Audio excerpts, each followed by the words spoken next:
Not quite Apple Cup weather, 80 degrees on the final Saturday of November in South Florida. It's senior night for the Miami Hurricanes.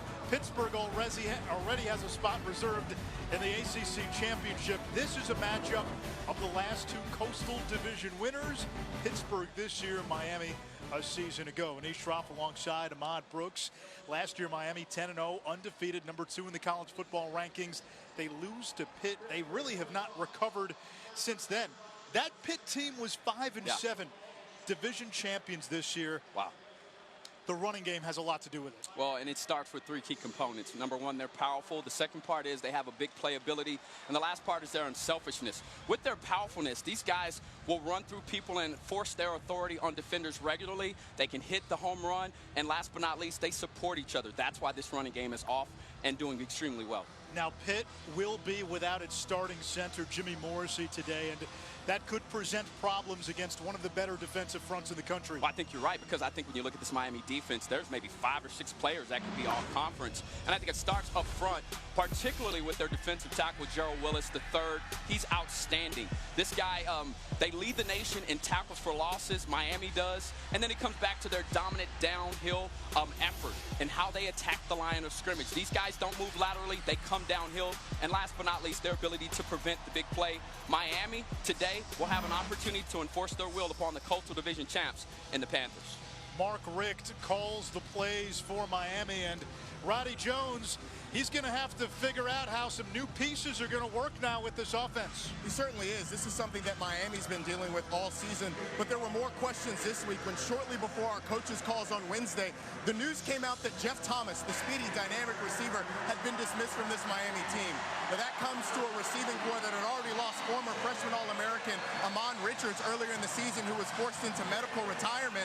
And last week against Virginia Tech, guys, they lost their 2 remaining scholarship tight ends, which means Miami is playing without a scholarship tight end on the roster today. Now, they went to more of a spread look against Virginia Tech in the second half, and they actually had a lot of success. So I would expect to see that spread flair take on this Pitt defense today. Pittsburgh won the toss. They defer, so Miami will receive. Alex Kessman, the strong-footed kicker, will send it into the air for Pittsburgh, and DJ Dallas back deep for Miami.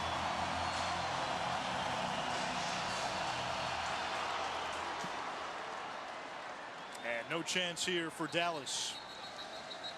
N'Kosi Perry will get the start at quarterback for Miami, but it has been a QB shuffle in South Florida. Malik Rozier started the first 4 games, then Perry started the next 3. Rozier then started in losses to BC and Duke. Perry now back into the starting lineup. This is his 3rd straight start. And Mark Richt told us that last time out he showed confidence. He's making progress as a passer. They were really encouraged with what they saw against Virginia Tech last week.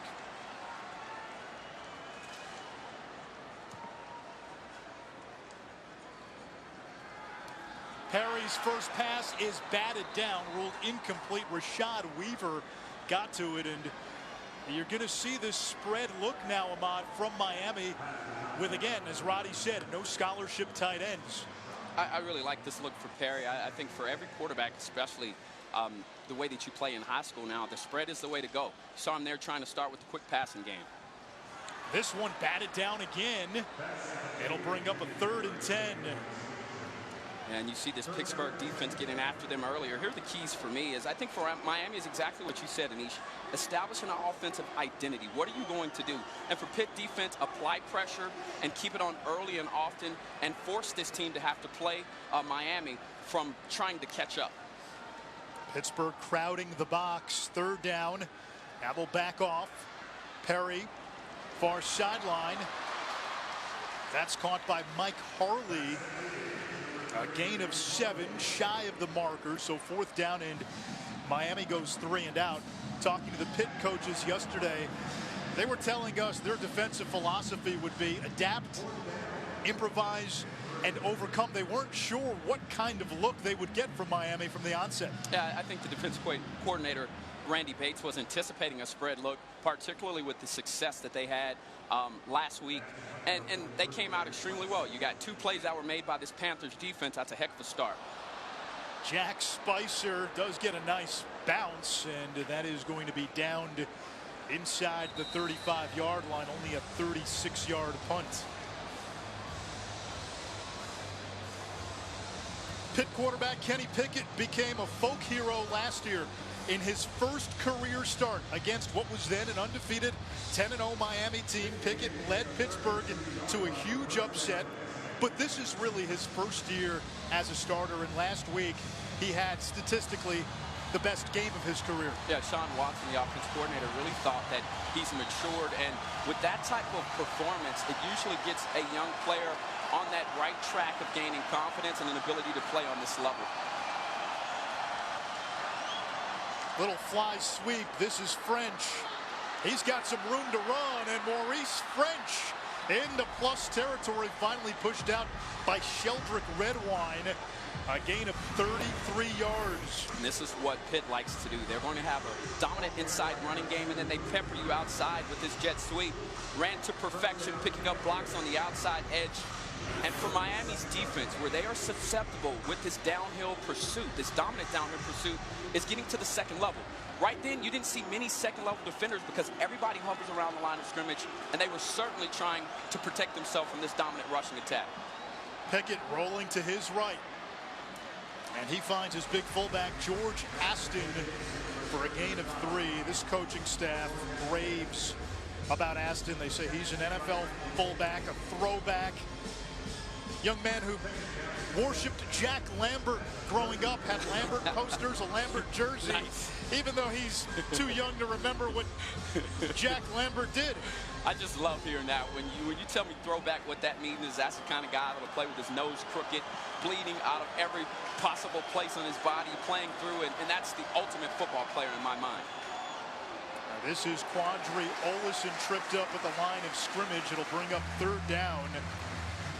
Olison 3rd in the ACC in rushing, north of 1,100 yards. He'll have his hands full with this defensive front.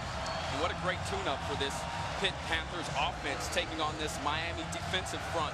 They've got some talented players across the board, and now you find yourself in a 3rd and medium. And here's where, if you are Pickett, here's where you make the difference for your team. You've come out, they're going to put the ball in your hand. I would expect some type of quick passing game to get the ball out quickly.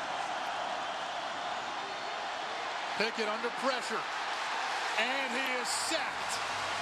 Joe Jackson, his 7th sack of the season, and there is that vaunted Miami defensive line. Well, I think some of these guys, we're talking about throwback. This is one of the best defensive lines Miami's had in a very long time. They're strong up through the middle, but they also have 2 edge rushers that can get after the quarterback. Jackson there flexing his muscle.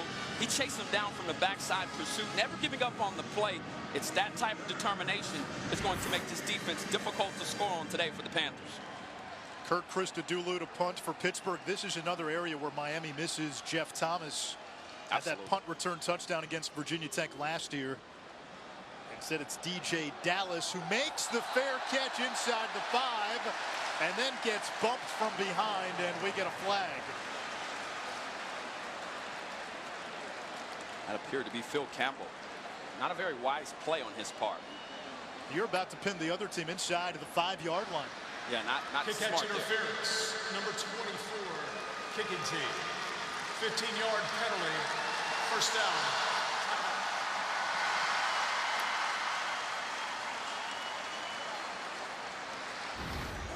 A mistake by Campbell. Pittsburgh, despite the big run by French, has to punt it away.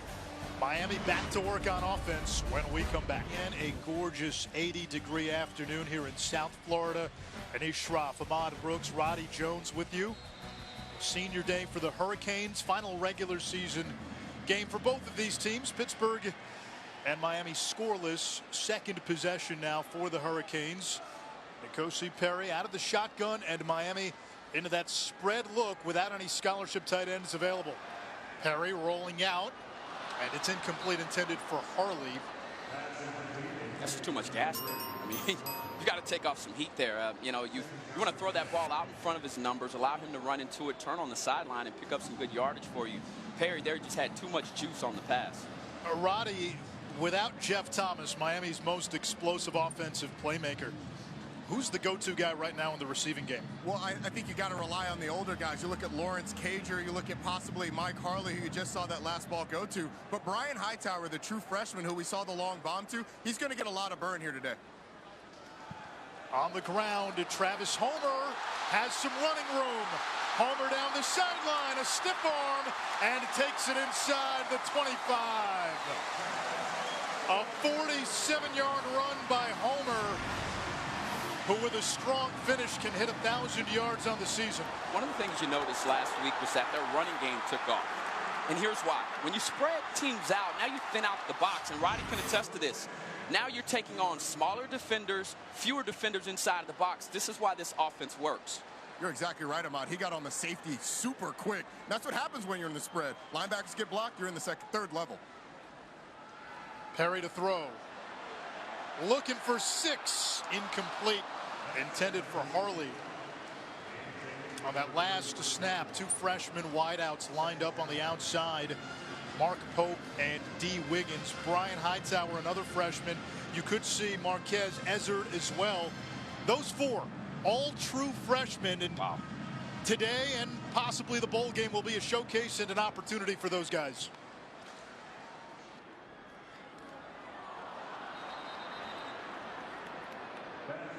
Weaver, the sophomore from nearby Fort Lauderdale.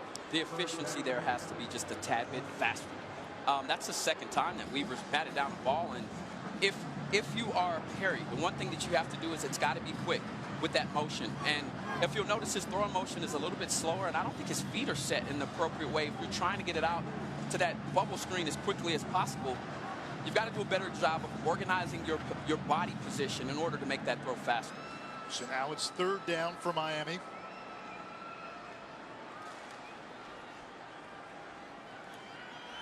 Perry again to the air.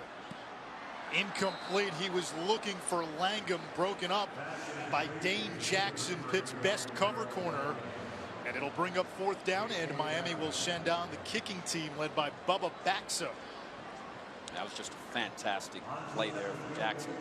It's very aggressive. 6 foot, 185 pounds, redshirt junior from Pennsylvania. All over the wide receiver, and now forcing them to a field goal opportunity. A 37-yard attempt for Baxa. 7 for 10 on the season. Baxa's kick is good, and Miami on the board first. Last year in the regular season finale, same 2 teams played, but over in Pittsburgh. Miami 10-0, undefeated, number 2 in the college football playoff rankings. Kenny Pickett making his first career start for Pitt. Accounted for 3 touchdowns, 2 on the ground, 1 in the air. Pittsburgh won 24-14, and for Miami, that was the start of a season-ending 3-game losing streak. They would lose to Clemson in the ACC Championship, fell in their bowl game. And since that 10-0 start a season ago, Miami is just 6-8. And for Mark Richt, the honeymoon period is over. They lost some confidence in that game. Those are disappointing. I've been on the other side of those, and listen, what you try to battle within is the psyche of your players. Getting to that moment, feeling like the U is back, you're in the spotlight, you're one of the top teams, and to be let down there, that's something that you have to really work on mentally with your players so that they can recover. 1st and 10, Pittsburgh inside the Panther 20.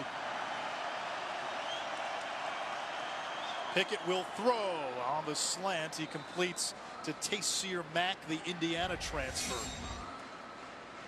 We take a look at today's PlayStation Player Index with Miami's Shaq Quarterman. Quarterman, the quarterback of that Hurricanes defense. I love him. He affects every statistical category known to man. And I know this past week, Manny Diaz was disappointed because he's not garnering the attention that he deserves. But statistically, one of the more dominant players in all of the country. And they say he's a little bit undersized, but his specs are almost the exact same size as a former great from here, Ray Lewis.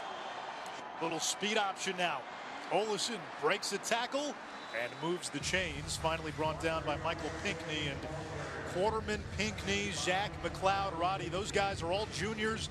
they've been all playing together really since the beginning. I tell you what, whenever these guys decide to leave, the ACC Coastal coaches will breathe a collective sigh of relief, because it seems like these guys have grown up together. They've been fantastic players since their freshman season, and it really helps if when you're a guy like Shaq Quarterman, when you know to your right and to your left, you've grown up with these guys, you know exactly what they're going to do, and they're all fantastic players. Arujo Lopes motions, play action. Pickett steps up.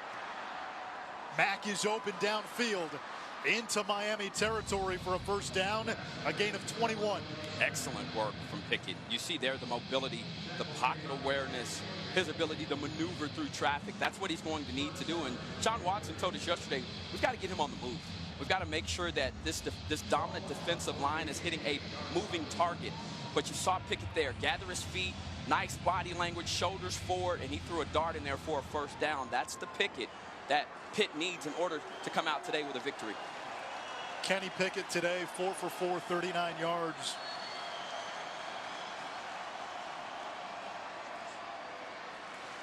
That's Malik Carter, only a yard. That was a tough yard. And the cut there was on a dime. The explosive nature of this young man, he's going to be a fine player around here, and they love this jet sweep.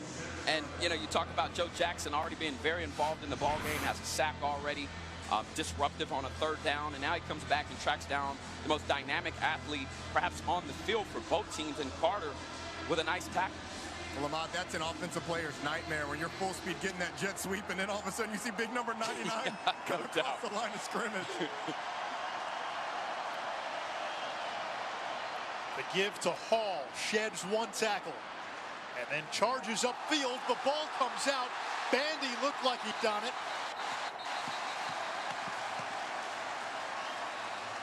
And that's the safety, Jaquan Johnson. Very savvy play. Oh my goodness, we've got to see this again, ladies and gentlemen. You talk about two of the best safeties in the country, in Sheldrick Redwine and Jaquan Johnson. You're about to see why. Watch the awareness. Number 4 come in. This is intentional. And that's the first thing you're taught as a defensive back. When you hold them up, get your hand in there, rip that football out. And you talk about a playmaker. Here comes the retain, baby. And the U doing what they do. And Jaquan Johnson, one of the leaders of this team, Manny Diaz said that this guy is the best safety in the country. Hard to argue when he makes plays like that. There is the vaunted turnover chain. Miami came into this game with 23 takeaways, good for 12th in the FBS. And now from their own 46, Perry to throw. That one is caught by Harley for a first down. You know, Mon, and Anish, there's a lot of substance behind that turnover chain and the bling behind it as well. In Miami's wins this year, they're plus 10 in turnover margin. In their losses, they're minus 6 collectively. So there's some substance behind that as well in leading them to victory. Tempo now from Miami. Travis Homer into the teeth of that defense for a pickup of a couple. Mark Richt told us with the spread look, without the tight ends, you're going to see more tempo than you're used to from Miami. I think that's a great decision, and I would be the first one to present that this offense stays around. I know there's some fans out there that want this and believe that this offense fits the style of play within the state much better than the offense they were running previously. We have reached the end of quarter number 1. Only a field goal so far from Bubba Baxa of Miami. A battle between the last two Coastal winners. 3-0 Canes. And it is Pittsburgh and Miami. Start of the second quarter. Hurricanes with a 3-0 lead. This Pittsburgh team opened the season 2-3, blown out by Penn State, blown out by UCF, lost to a North Carolina team which had just one FBS win, and then the overtime win against Syracuse got this team rolling. Yep. They've come into this game on a 4-game win streak. They've won 5 of 6, and the only loss was a close one to one of the unbeatens, Notre Dame.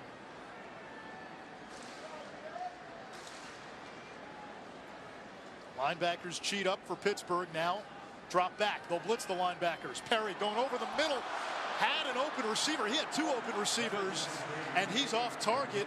No, he was not off target. No, he was on target. He recognized the blitz. He saw the pressure coming. He changed the snap count. He did everything he didn't do the first series on 3rd down. The wide receiver has to turn around and catch the freaking ball. Cager here doesn't even turn around. He sees it's a hot route. Perry did everything he's supposed to. He recognized and he corrected a mistake from early on in the ballgame, Anish. That was the wide receiver's mistake. That's where you miss it, Jeff Thomas. Instead, it's 3rd down. 16, or rather 3rd down and 10 to go. Perry again, a shot downfield. Contact. And no penalty marker. D. Wiggins, the intended receiver. Dane Jackson again on coverage. So now 4th down. This kid, he's going to be a great player at the next level.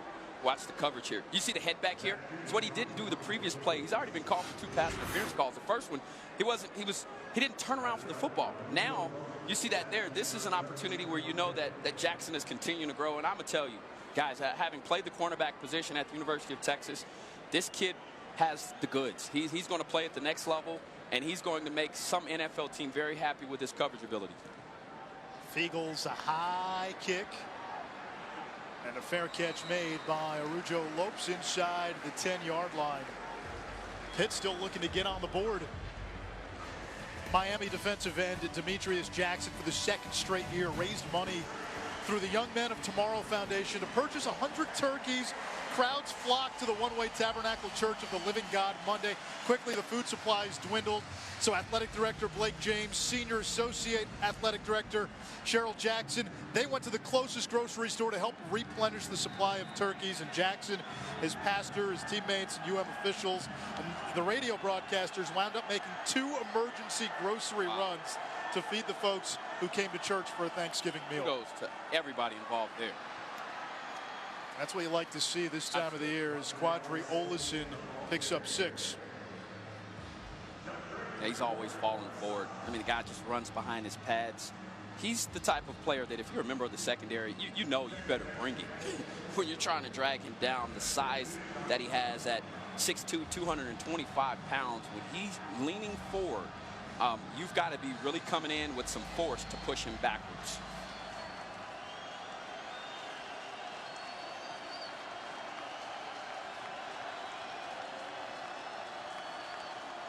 The fake to Malik Carter. There it is. Who else? Joe Jackson in the backfield. Joe Jackson, man, wow, that play there. Let me tell you what happened. He took the jet sweep and the quarterback on the same play. I don't think you could be off to a better start than Joe Jackson is right now. He is dominating this Pitt offensive line. Already 3 TFLs. This pass is batted into the air and it falls incomplete. That was John Garvin, who plays opposite Jackson. They call him Neo, and it's 4th down. Yeah, we haven't even called Garvin's name, and he came into the game 2nd on the team in tackle for losses and sacks. This defensive line, and I think it's led by Gerald Willis, the defensive tackle, they are littered with NFL talent, and I think they rival that group, Clemson, who we know has 4 guys also of their own that could play in the NFL, but you need to watch this Miami defensive front to really just understand how good they are. Yeah, and if you're Pitt, you get to see this Miami front, and then you see that Clemson defensive front next week in Charlotte. Christodoulou gets this one off, and Dallas makes the catch at the 35. Across the 40, DJ Dallas turns upfield. He wants blockers. Dallas has a convoy. DJ Dallas, touchdown. There is a penalty marker, however, back at midfield. Yeah, it's coming back. But boy, what a run from Dallas. And the initial making 2 guys miss was brilliant. That will be upheld, but what won't be is it appears as though this thing is coming back. Review, there is no foul for targeting. Touchdown.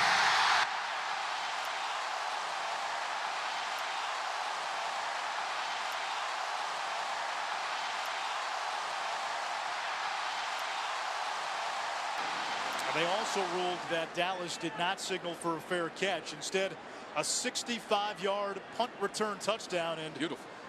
Miami now with a 2-score lead as Baxa banks in the point after. Here's another look. And just watch the brilliance of this return, making people miss initially. It is every returner's responsibility to make those first guys miss. And now he picks up excellent blocking downfield. Now he's controlling traffic and the ability to get past the punter. You know, when you get past the punter, that next day when you're watching film, your buddies are busting your chops, talking bad about you. The Canes with a huge play on special teams to bring the momentum to their side. And I know for every Cane fan in this building, they hope they keep it there.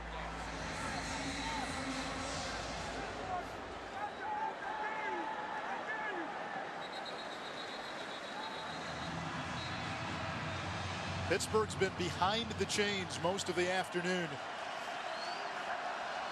French motions. Pickett in trouble, and that falls in front of French, who was open in the flat. Pressure by Garvin. Roddy, outside of that one play where Maurice French took a jet sweep for a big gain, Pitt really hasn't been able to do anything offensively. This defensive line has been dominant. Ahmad talked about the fact that they have 4 guys that are going to play at the next level, and it doesn't matter. In the run game, they've gotten pressure and created tackles for loss. If not for them, for the linebackers. In the pass game, if they haven't gotten pressure on Kenny Pickett, they've gotten their hands in the air and knocked down balls. They have absolutely controlled this game.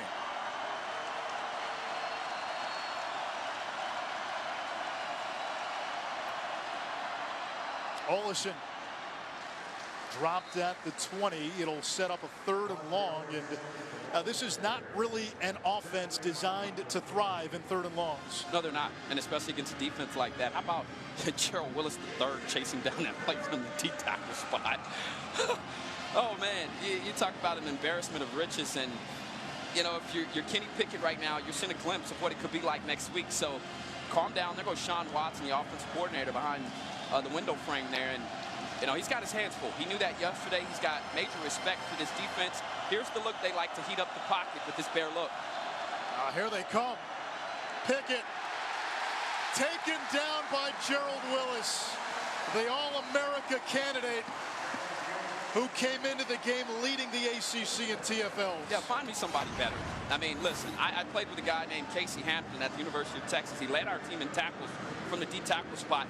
This guy was 4th on the team coming in. This is phenomenal. For a defensive tackle to be that involved in each and every play is amazing. The tracking abilities here. Pickett is much more athletic than him, but he made that play look easy, wrapped up the tackle. He is a force in the middle of the field. So Chris Dedulu will punt from his own end zone. Last kick flipped to the field, 72 yards.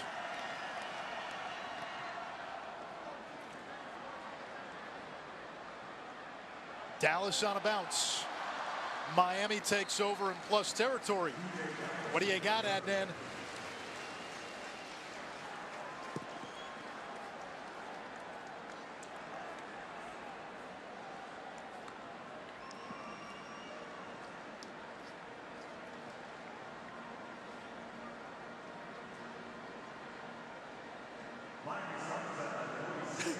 That means Tua may have to play the 4th quarter. Yeah.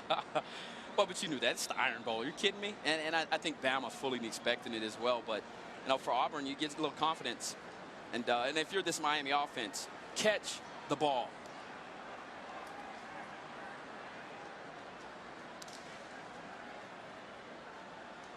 Travis Homer. Ball is out. And Pittsburgh recovers.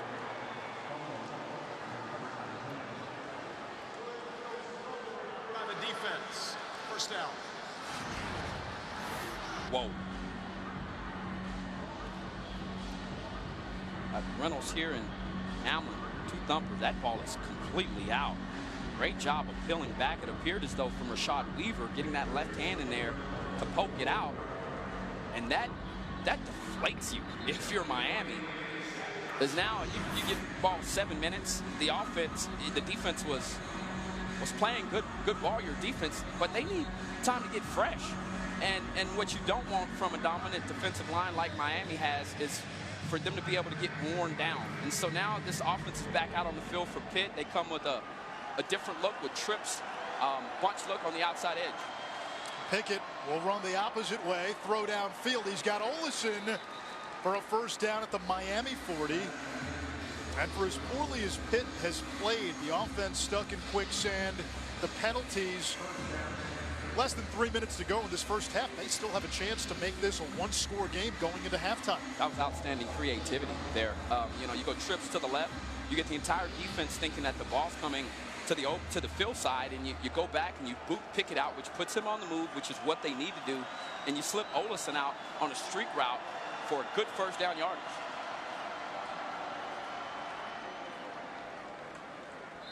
Pickup of 3, Darren Hall that time.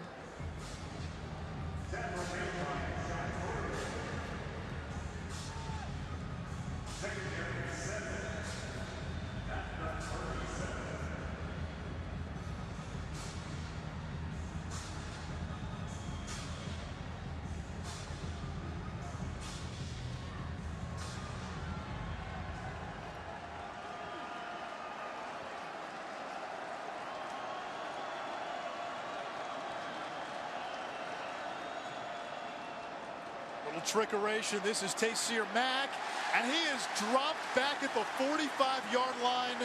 Romeo, where art thou, Romeo? Romeo Finley with a TFL. Ooh-wee. Man, these kids can fly, man. I mean, this play's supposed to work. Romeo had none of it. He spotted it from the opposite side, did not even bite on the fake. And his ability to charge, take the appropriate angle, get to where he's going. If you're a young football player watching at home, this is outstanding open field tackle. But it was the eye discipline early on in the play that allowed him to be there. 6 tackles for losses already for the #1 team in the country at creating those negative plays. And now a promising drive into 3rd and long territory. Here comes Garvin applying the pressure. Pickett's pass. It's ruled. They rule it a catch? No, they rule it incomplete. So it's going to be 4th down, and Pittsburgh will have the punt. So you get the turnover with good field position. You're able to get a first down. And then again, it's the Miami defense with a tackle for loss, setting you back behind the chains. Well, and that makes it difficult. And then one thing that I will say is, comparing this to next week, I'm not sure if the second level of defense for Clemson is this fast. I mean, Pickney, Quarterman, and Romeo, Finley, these guys can run. They run like running backs, and their ability to chase down quarterbacks and to chase down quarterbacks and backs is phenomenal. Nice job on special teams by Pitt, and Miami will begin inside its own 5. Miami will take a 10-0 lead into the locker room. Not a ton of offense in this game. Miami's only touchdown, a punt return by DJ Dallas. It's the holiday season. I know Adnan and Jesse counting down to Boxing Day. I don't know about Joey, though. A beautiful Saturday evening in South Florida. And Ishram Ahmad Brooks, Roddy Jones with you. 10-0 Miami on top of Pittsburgh. Regular season finale for both. A first half that lacked a lot of offense. Neither team really played well offensively. Miami's lone touchdown on special teams. And up for the Hurricanes, N'Kosi Perry, their quarterback. The numbers aren't great. They're bad. But his receivers didn't help him. Yeah, they're dropping the football. And I think that's the story of the game for the Miami offense. You look at the drops that they've had. They've had the drops, no doubt about it. But defensively, that's where they've really made up for it. Here you got to make that play. Tackles for losses. This is what this team was known for coming in. And here is the game changer right here. Outstanding return from DJ Dallas. And that really what's got them going. Now, if you're Miami, the message in halftime is we're winning this ball game, but we could be easily losing it. Our defense is keeping us in it. And if you're Pitt, you've got to generate some offense, find some ways to make some plays, get your playmakers the ball, and score touchdowns. Short kick by Bubba Baxa, and here is Maurice French looking to spark Pittsburgh on special teams, but is tackled shy of the 25. Down to Roddy Jones. Well, Anish, I caught up with both coaches at halftime, and Mark Riggs said that he was just going to tell N'Kosi Perry, keep doing what you're doing.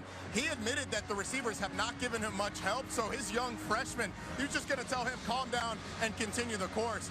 In terms of Pat Narduzzi, he acknowledged that Miami was living in the backfield, especially on the run, and really said that they knew it was going to be a defensive ball game. He had a big problem with that special teams touchdown that they gave up. He was obviously very upset about that, but offensively he pointed to the fact that they've missed more blocks in this game than he had seen in recent memory.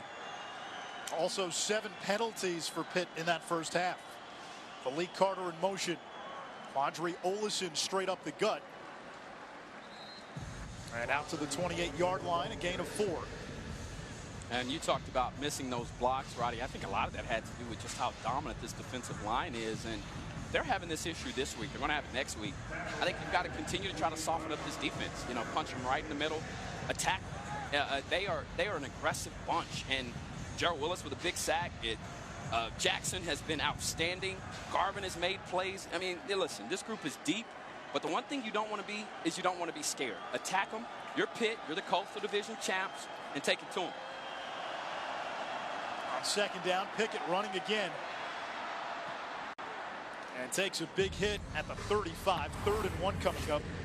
Wendy's fresh look at conference power rankings as Ahmad and Roddy give fans more on the hottest topic today. So this is how you guys see the pecking order of conferences. Ahmad, you have the ACC a notch below the Big 12. Roddy, you've got them at number 3. I do, and it's because the top of the ACC probably isn't the same as the top of the Big 12, but this is a conference that's likely going to have 11 bowl teams. So when you look at the middle, there's no week that you can look at in the ACC and say that's a definite win, because every team is tough. Now, the argument on the other side is there's only 1 week, and that's if you have Clemson on the schedule where you look at and say that's a definite loss. So you can look at it both ways, but I think this is a really great conference from top to bottom, maybe with the exception of Louisville.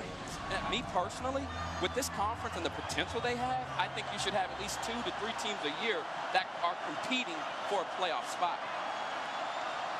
3rd down, a give to the fullback. And Aston will lose yards, so it's 4th down. Pitt to punt again. And remember, Pittsburgh beat Syracuse in overtime.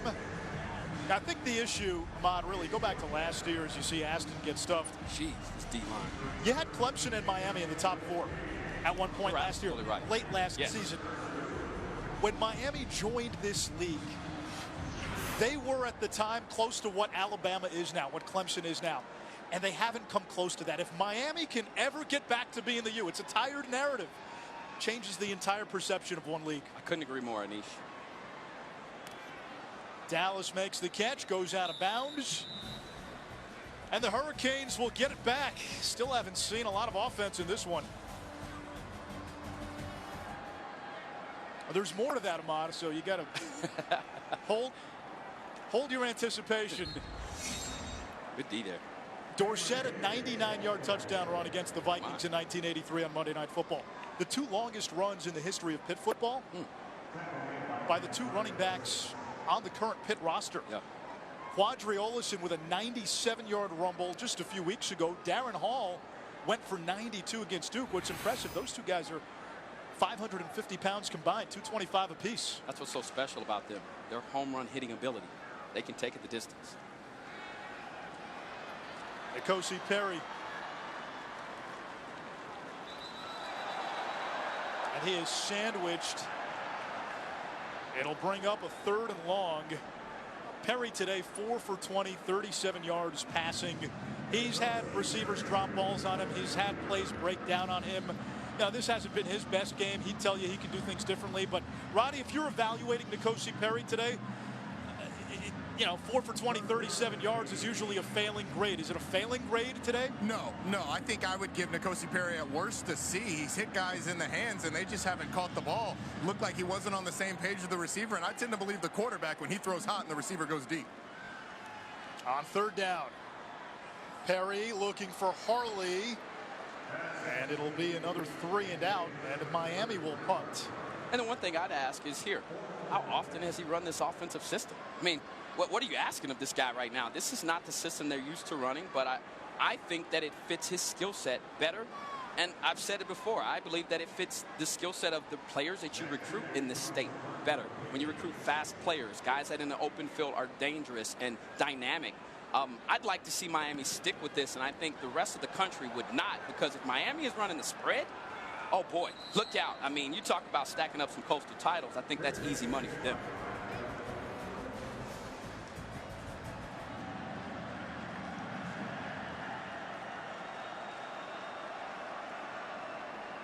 Darren Hall on first down. Tornadoes across the 45-yard line all the way to the 47. Next Saturday concludes Dr. Pepper Championship Week on ABC in the Big 12 at noon. Big 12 Championship, Oklahoma and Texas. The Longhorns won the regular season meeting. UCF Memphis. The Knights now without Mackenzie Milton after the gruesome injury yesterday. UCF won by a point last month. And then at 8, it's the ACC Championship in Charlotte. Clemson and Pittsburgh. 2 years ago, Pitt beat Clemson, the Tigers' only loss in their championship season. On second down and short. Here's Hall into Miami territory and finally taken down after a gain of 4 by Jaquan Johnson, but another penalty marker back in Pittsburgh territory. After the play was over, unsportsmanlike conduct, number 55 defense, his first of the game. 15-yard penalty, first down. That is Shaquille Quarterman, and it is Miami's first penalty of the game. Wow.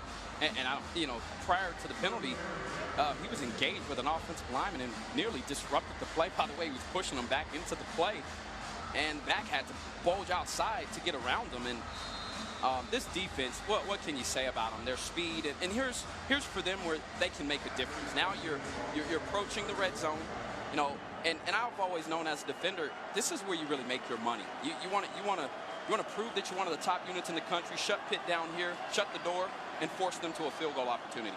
Olison into the embrace of that Miami defensive front. Tito Odenibo, graduate transfer out of Illinois, went to the same high school in Ohio, Centerville, that Kirk Herbstreit, A.J. Hawk, Mike Nugent, Michael Bennett all went to. Big names there. I'm sure Manny is happy to have him. And the depth they have on this line, I tell you, I've just been impressed watching them. Their resiliency in terms of getting to the ball, they're relentless, and they are rugged and rough. That's all I can say about them. And those, once again, those negative plays that this defense is designed to get. Pickett over the middle, nearly intercepted. That was Bandy, who's had a nice afternoon. I like Bandy. I said it earlier. Guys are better. When you rip open, you know, his rib cage, and I'm gonna tell you right now, his heart is as big as anybody's on the football field, and I don't care about his size. I mean, the way this kid plays, he plays with the same heart of 10 men, and I love it. And that epitomizes what defensive back is all about. I love it. Sound like Tim Tebow there, talking about heart. Well, guys, if I'm Kenny Pickett, you got to realize you got a pretty easy field goal here. You can't take a sack. If you get in trouble, just throw the ball away. Pickett with time over the middle. 4th down.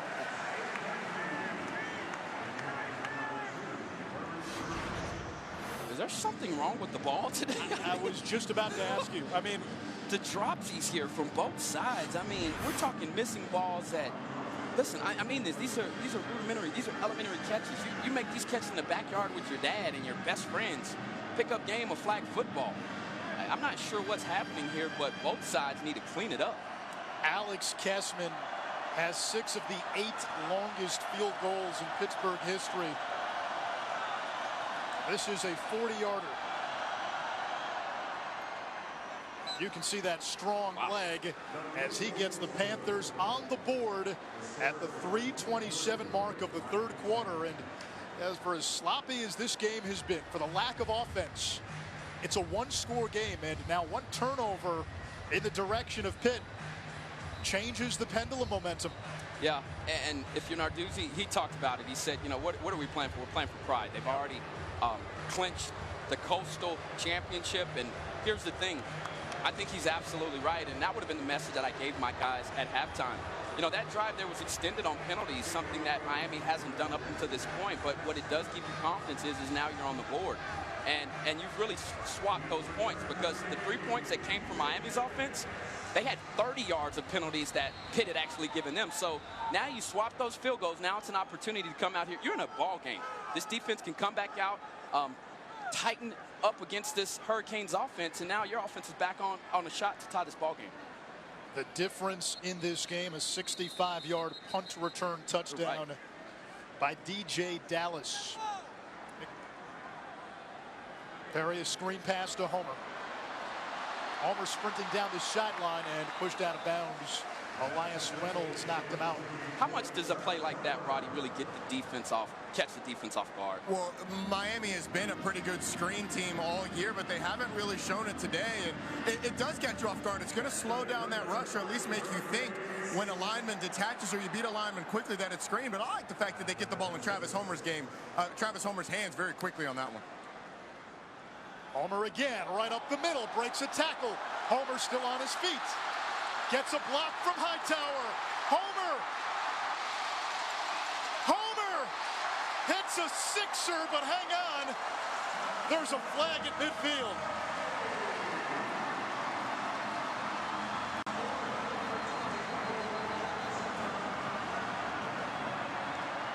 Let's go. During the run, personal foul, unnecessary roughness, number 55 defense. That 15-yard penalty will be enforced on the succeeding kickoff. Result of the play is a touchdown. Jalen Twyman, redshirt freshman, defensive tackle, Washington. Homer, geez, both backs today. DJ Dallas doing it with the punt return. Homer with the big block on the punt return, coming back here and showing burst. And boy, Roddy, did I love how he set up his block on the end there with that wide receiver. That was just brilliantly done. You're right, Ahmad. It was fantastic. He has not touched the ball enough today. Watch this dandy again as he brings through, and Brian Hightower on the outside edge. Great block up front, man-to-man. They took everything. The umpire almost trips him up there, but watch Hightower just driving the defensive back. And Homer with the excellent cuts and timing to punch it in the end zone, and then the flip to pay it off. Miami's offense. Here's what I like too. Perry, I know it sounds crazy, but 2 consecutive completions. One was the little easy screen. Just get the kid going. It got the offense going. It got Homer in a rhythm, and Roddy said it earlier. Get Homer the football. You come back with a consecutive touch for Homer. And these 2 backs, Dallas and Homer, these are good backs. And so I think that offensive series is what epitomizes what Miami could do in this offense. Is they appear to be getting more comfortable here late in the 3rd quarter. It also shows you why that run game out of the spread is so effective. True. He was to the linebackers in an instant, make 2 guys miss, and he's to the house with a great block downfield. Absolutely. And for Pittsburgh, boy, that's got to be a haymaker. You finally get on the board, and Miami comes back and quickly rings the bell. Yeah, that's how you want to respond if you're Miami. And now, if you're Pitt, you've got to find some type of offensive rhythm to make sure this thing doesn't get out of hand. Oh, boy. Kenny Pickett's pass broken up, 2nd down. That's Vandy. Travis Homer today had a 47-yard run early that led to a Miami field goal. On the DJ Dallas punt return touchdown, he had the block. Yes, he did. It was initially flagged for targeting. They picked up the flag. The block was clean. The play stood. And now Homer with a touchdown run of his own. He's been a one-man wrecking shop. 129 of their 181 yards rushing. Homer has put this team on his back with 2 long runs today, one resulting in a field goal, the other resulting in a touchdown.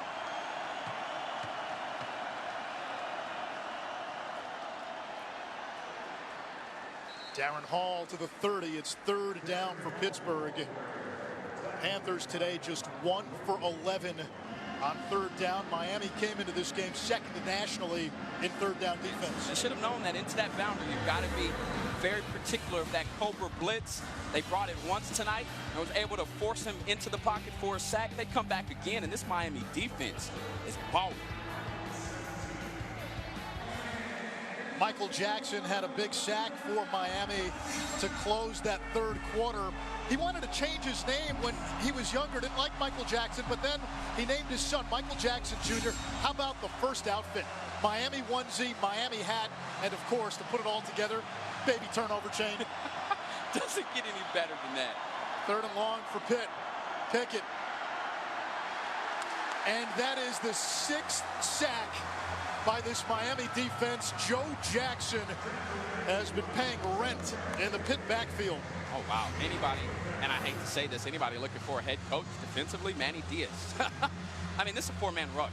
It's the twist, the stunts up the middle that continue to make this group so dangerous. You know, it's his aggressive system, and he allows them to attack the football.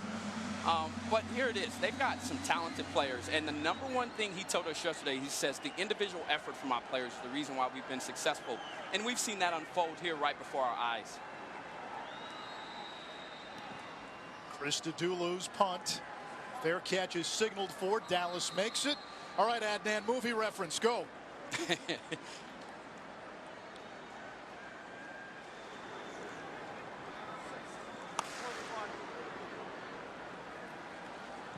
N'Kosi Perry will run. Perry sprinting across midfield and finally taken down inside the Pitt 40. A gain of 41, quarterback draw, and another big gain on the ground for Miami. Finally. I mean, I've been calling for this all day. You said a design quarterback run, a draw, hit him at the perfect time. Hey, here's what this spread offense does. It puts man for man on the box. You've got more numbers, and they took advantage of it. Out of the edge, it's Darrell Langham. Had a phenomenal touchdown catch last week against Virginia Tech. High pointed the ball with one hand. Go sweet. Big catches down the stretch last year. Game-winning TD against Florida State. Following week, as Roddy knows, against his Georgia Tech Yellow Jackets, had the big catch on 4th down. It hurts, man. After today, why would you bring that up? DJ Dallas gets the call. It brings up a 3rd down for Miami. And Mark Richt has settled in and play calling right now. I really like what he's doing. The design quarterback draw, he comes back with a bubble screen outside. Easy throws for his quarterback. And when this offense is operating like this, look at where they're at now. This is a perfect and prime situation for this offense to convert here. And that's what you want. Now, in this 4-wide looks, just count inside the box. You'll see this. Miami has numbers. You can run the football here or get into your quick passing game. Both teams have been bad on 3rd down. Perry standing in. Now he'll take off again. And now a decision for Mark Richt. He had a player wide open in the flat. Just couldn't get around to him as they brought the pressure. And the crowd here urging 4th down attempt. And I think Mark Richt is buying it. I think you go for it here. And you've had some success offensively. Getting behind that offensive line. Roddy, does it hurt you here that now you don't have 4 scholarship tight ends? And if you've watched the offense for the better part of 3 quarters today, it's been noticeable. And a wildcat look here for the Canes. It's Dallas. He has an opening. DJ Dallas inside the 10. And they'll mark him out of bounds at about the 3-yard line. So 4th down after the timeout. I'd keep this offense on the field and continue to go back to this. And listen, if you're a Miami Hurricanes fan sitting at home, you're wondering, where has this kind of stuff been all year? I'm serious. And when I watched Miami, I'm still in shock. I think this is the offense that you should be running. And we saw DJ Dallas today with his unbelievable punt return. This kid's got the goods. They'll keep Dallas in on the Wildcat. Gets the block and then caught from behind. They had Trayon Gray into the game that time, a fullback, seeing some time as a makeshift tight end at number 32. They're thin at that position with those types of players. Yeah, and a lot of what Miami does with their tight end is line them up in that H-back position when they had them. I like the creativity that you're seeing here from Miami. Dallas again. Left side open. Dallas reaching. Touchdown, Miami.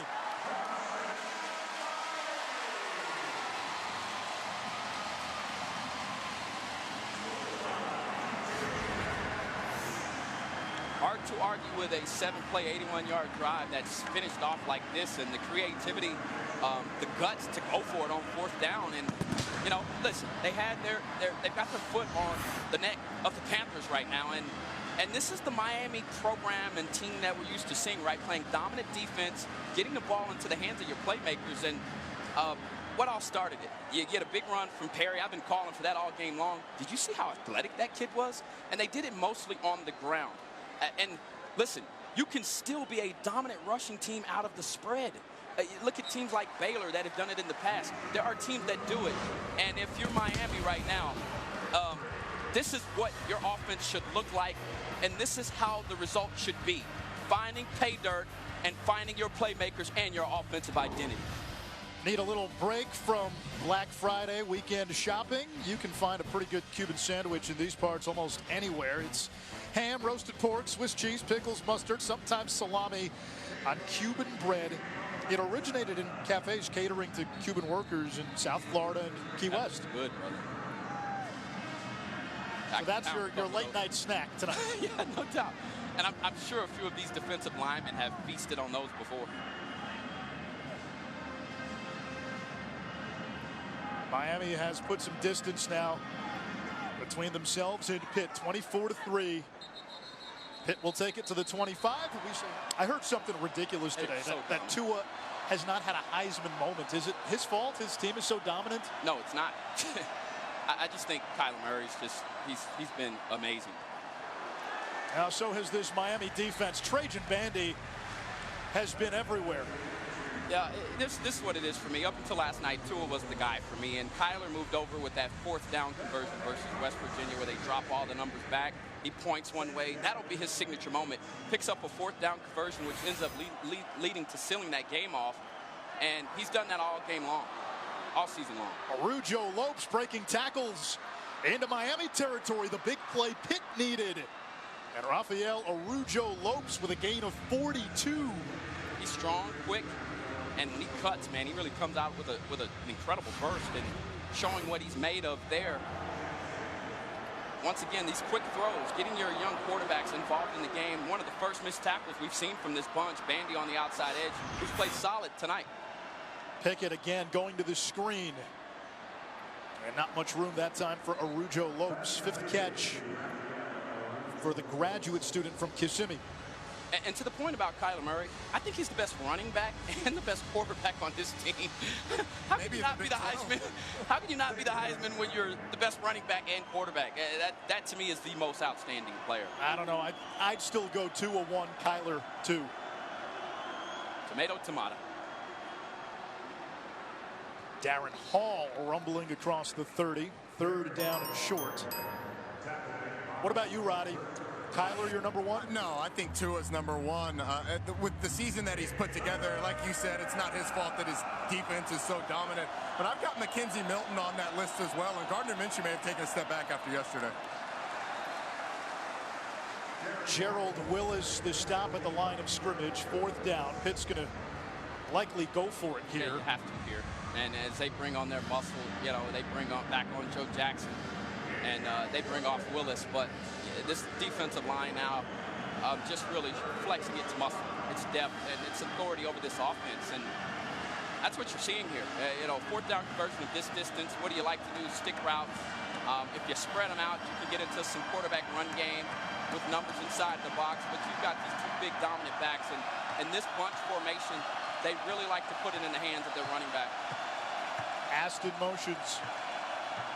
Toss to French. Looking for the perimeter. Miami closes fast. Trajan Bandy again. And they spot French. Where do they spot French? Shy of the 1st down marker, so Miami will take over on downs. Well, Bandy comes back, he made up for that missed tackle that he had. He comes back on a 4th down. Key play in space. I can't say enough about Bandy. Small in stature, but the kid is a giant in spirit. Bandy with a 4th down stop. That's where you'll find Ahmad Brooks later tonight. 24-3, Miami on top of Pittsburgh. Hurricanes looking to close out the regular season with a win for their 26 seniors.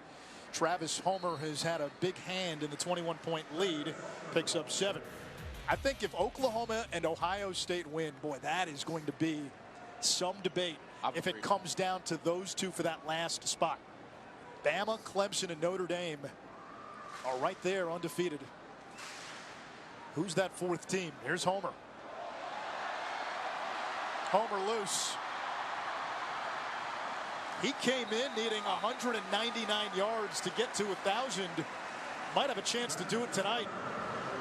I mean, he just continues to impress me. And, you know, Roddy said it earlier in the week. He's like, hey, do not count out these Miami backs. The burst here, the ability to get to the second level and make this defense pay, that was spectacular. They've got three really good ones, and you've seen what really all of them can do. DJ Dallas has done it both at running back and on special teams, and this has become Travis Homer's game, and I would expect going into the bowl game and into next year, well, he'll be a senior, this is going to be Travis Homer's team. Look at that mouth guard. You talk about balling. Yeah, that is Miami swag. Oh, it is indeed. I like it. Can I get one of those? 7 carries, 162 yards for Homer. He'll add some more as he gets to the 21. Adnan.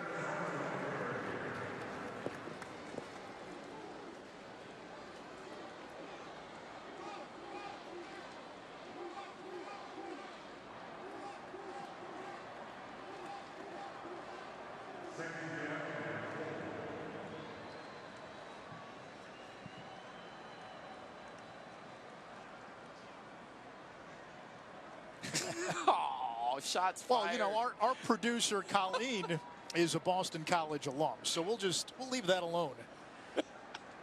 I need her to be on my team at least for another 6 minutes plus.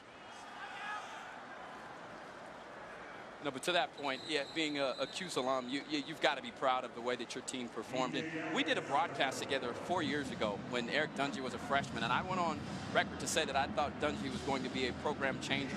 And I just completely got lambasted on Twitter, which is not the first. But the thing is to see what all that he's done to break Donovan McNabb's records. And I mean, look, it's been impressive. And their win today over Boston College was convincing. They are the second best team in the ACC, in my opinion.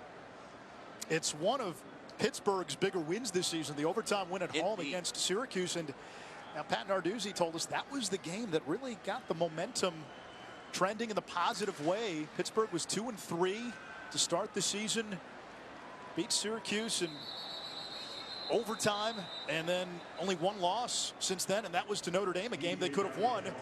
Now for Miami, it's been a seesaw season that really started against Pittsburgh last year. They were 10-0, lost to Pitt in the regular season finale, lost to Clemson in the ACC Championship, lost to Wisconsin in the Orange Bowl, lost to LSU in the season opener, then rebounded, winning 5 in a row, but that was followed by a 4-game losing streak where the offense went into hiding. Yeah. Gray, the fullback, Cameron Davis, the deep back. Perry is going to throw. And it's incomplete, intended for Langham. Just could not come down with it. Another opportunity from Langham.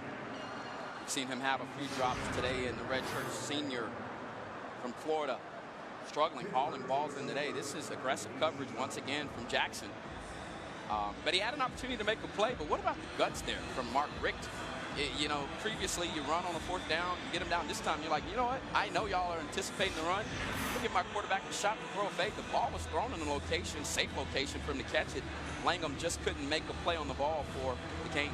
Perry 6 for 23, 52 yards today. He's had a number of receivers drop balls. The most important thing, no turnovers for him. And I think that's impressive when you throw the ball that many times, and he's obviously not used to running this type of offense. Jeff George into the game for Pittsburgh, and he finds Arujo Lopez. Jeff George Jr. spent 3 seasons at Illinois, then transferred to Michigan this past spring. In August, transferred to Pittsburgh, and he is the son of the #1 overall draft pick in the 1990 NFL draft. Dad had a heck of an arm.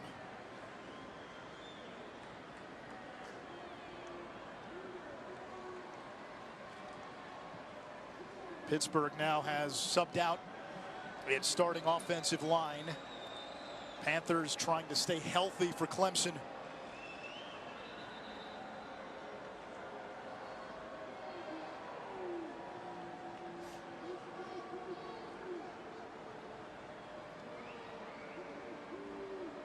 All right, Ahmad, if you're Pittsburgh, what do you take away from this game that in a week you can fix going into Clemson or Charlotte? We need to fix a lot. I think first and foremost is exactly what Coach Narduzzi told Roddy at halftime. They weren't latching. They weren't latching onto players in the box. And in this Pitt team, their identity is physicality and toughness. And if you're not winning the line of scrimmage, you're going to have a long day in Charlotte versus the Clemson Tigers.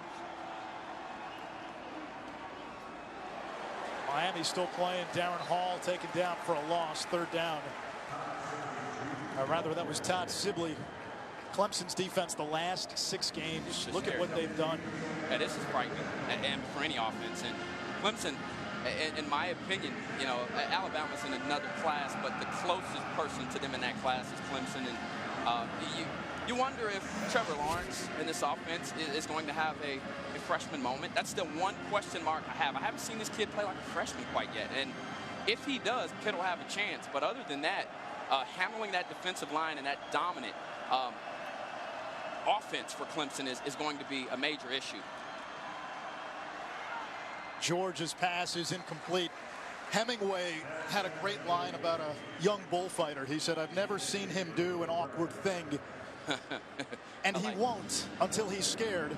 And then the follow-up was, he never gets scared. That's Trevor Lawrence.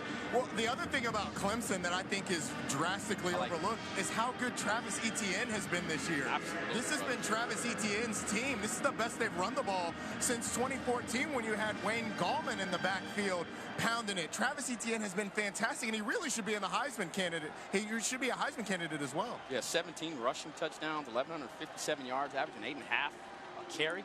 ACC's leading rusher entering the week. Fair catch is made at the 32. Adnan? Mark Richt went on WQAM earlier this week. He told Joe Rose that Perry is in the driver's seat for next year, but other guys will have a chance to compete. He told us he feels the long-term answer at quarterback is on his roster. Do you buy that? Anish, I'm not sure that I buy that. I'm sorry about that. You know, sometimes when you're on the sideline, people get to talking to you and you're having a good time. But I'm not sure I buy that. The fact that they had Kelly Bryant scheduled to come in for a visit, which was eventually canceled, I don't know. You know, these guys just haven't proven it. And that's what you're looking for, consistent quarterback play from either N'Kosi Perry or the young freshman, Jaron Williams, who we haven't gotten a chance to see in this game, but Miami fans have seen in seldom duty or in mop-up duty over the course of the year. You're just going to have to see it to believe it. I can't just take Mark Richt's word for it, because what else is a coach going to say? And I think Perry's done enough tonight for me to be convinced that this is the right system for him and that he could be an option. Listen, the kid needs to work on touch and timing, but we saw his running ability on the design quarterback run. His decision-making got better. You saw him recognize a few blitzes, get into some hot routes. I've seen enough from Perry tonight to believe he could be the answer, but I still think you need to recruit a quarterback that is designed for a spread system. After a mid-season swoon, Mark Richt's team will finish with a winning record in 2018. For Pat Narduzzi and Pitt, next up Charlotte for the ACC Championship against undefeated Clemson. You'll see the Tigers next here on ESPN. They'll take on South Carolina in the Palmetto Bowl. For Ahmad Brooks and Roddy Jones, I'm Anish Shroff. Miami sends out its 26 seniors with a win in their last home game. Now to the studio once more.